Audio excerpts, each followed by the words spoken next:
Como que a ciência explica? Quimicamente, o cérebro deixa de produzir alguns componentes, sei lá, endorfina, serotonina. Como que a ciência explica isso ao ponto, às vezes, de... Porque, na verdade, o psicólogo ele não tem autorização para prescrever medicamentos, a não ser, né, um psiquiatra. Né? Como que a ciência explica isso, doutor?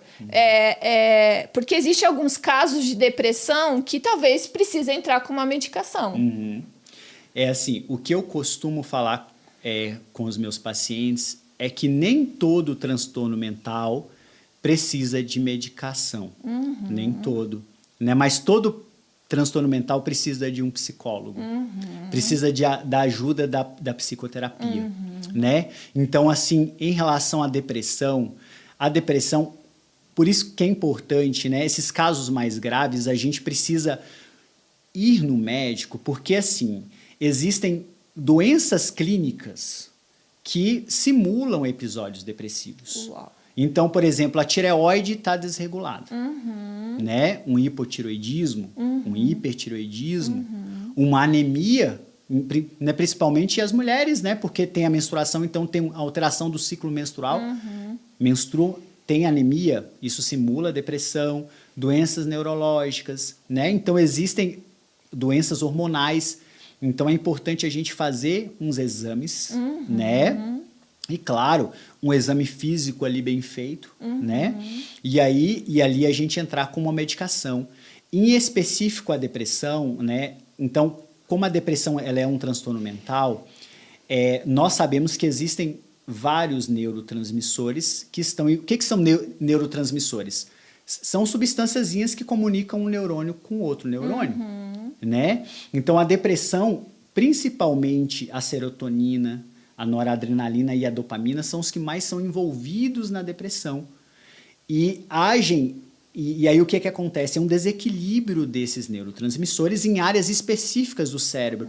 Por exemplo, córtex pré-frontal, córtex temporal, sistema límbico, que é o sistema das nossas emoções, e que ele também está interligado ao sistema nervoso autônomo. Então, a pessoa que tem um transtorno de ansiedade, por exemplo, né, vai ter palpitação, sensação de sufocamento, formigamentos pelo corpo, sudorese, né? Então, assim, essas áreas específicas, essas desregulações de neurotransmissores, receptores, né, vai fazer com que a pessoa tenha essas manifestações emocionais, comportamentais e de pensamento. Então, é importante, né, em casos, por exemplo, específico de depressão, casos moderados a graves, a gente precisa de uma medicação.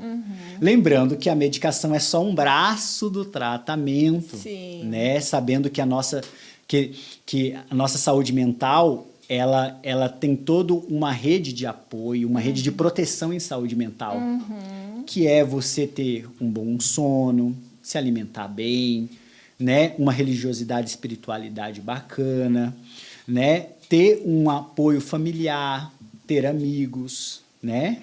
E assim, fazer uma atividade física, né? Que isso é muito importante, né? Os estudos mostram que a atividade física, em alguns casos, né, de depressões moderadas, né? Somente a atividade física melhorando os quadros de depressão. Olha só. Então, assim, lembrar que a medicação é só um braço do tratamento e que toda a questão comportamental, só que a medicação, ela vai, quando ela é bem prescrita, ela vai fazer com que a pessoa respire. Né? Com que a pessoa, porque dependendo do grau de depressão, a pessoa não vai querer fazer uma atividade física, não vai se alimentar bem. Então, precisa ali da medicação para a pessoa melhorar, né? E lembrar também que o tratamento medicamentoso para depressão nem sempre é para o resto da vida. É né? importante o senhor falar isso, doutor. Porque, as pessoas assim, relacionam diretamente o psiquiatra com tomar remédio para a vida inteira. E não é, como o doutor Tiago está falando, muitas vezes você vai numa consulta e nem sempre vai precisar de medicação. Né? Eu acho importante o senhor falar mais sobre esse assunto em relação à medicação. Né? Isso. Então, assim, né, quando nós estamos diante de um primeiro episódio depressivo, né, então nós fechamos um diagnóstico de depressão, o tratamento medicamentoso ele tem fases, né? Tem ali a fase aguda, a fase onde a gente vai melhorar esses sintomas desse paciente, né? Claro que a gente utiliza escalas, a gente através da entrevista, né? Do tete a tete, de conversa. Sim. Por isso que a gente tem que ter tempo, né? Para ouvir o paciente, para se colocar no lugar do paciente, né? Então, essa fase aguda da medicação tem uma fase de manutenção, onde esse paciente ele vai ali melhora, ele vai, assim, ele já teve uma melhora significativa, e uma fase de continuação. Geralmente esse tratamento ele dura 12 meses, né? E é claro, gente, que existem casos de episódios depressivos recorrentes. Sim. Que daí são casos mais específicos, né? Casos que precisam, em alguns casos mesmo, de medicações indefinidamente, né? Então, existem algumas características que a gente vê no paciente ali na hora da consulta, né? Como episódios recorrentes, depressões psicóticas, que são coisas mais graves, né? Comportamento suicida. Então, alguns histórico familiar positivo. Então, todos esses fatores de risco ali que aí a gente vai fazer, né, ali o tratamento mais adequado para o paciente. Eu lembro que na live anterior que a gente gravou há 3 anos atrás, o doutor deu um conselho muito importante para as pessoas que precisam entrar com medicação num quadro de depressão. E as pessoas têm o hábito, às vezes, eu já tomei 1 mês, 3 meses, né? Porque a medicação demora um pouquinho para fazer efeito, né? Demora 1 mês, se eu não me engano. Mas o senhor vai saber explicar melhor.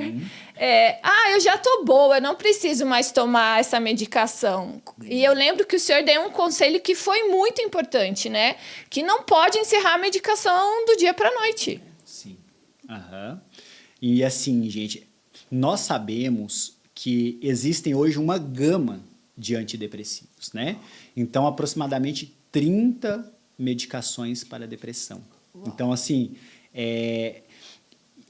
assim, quando nós vamos iniciá-las, existe um risco do paciente ele não responder bem àquela medicação, né? Trazer algum efeito colateral. E isso a gente vai explicando durante as consultas, né? Essas medicações também podem ter alguns efeitos colaterais. Então, existem algumas classes de medicações que têm menos, outras que têm mais, né?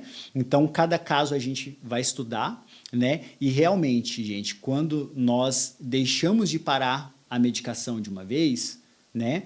Acontece o que nós chamamos de síndrome de retirada. Né?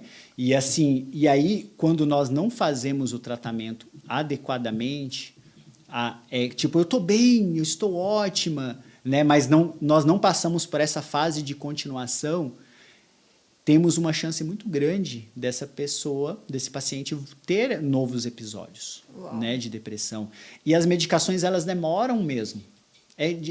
4 a 6 semanas. Algumas medicações que são mais novas né, que respondem em 2 semanas, mas a grande maioria delas de 4 a 6 semanas, né?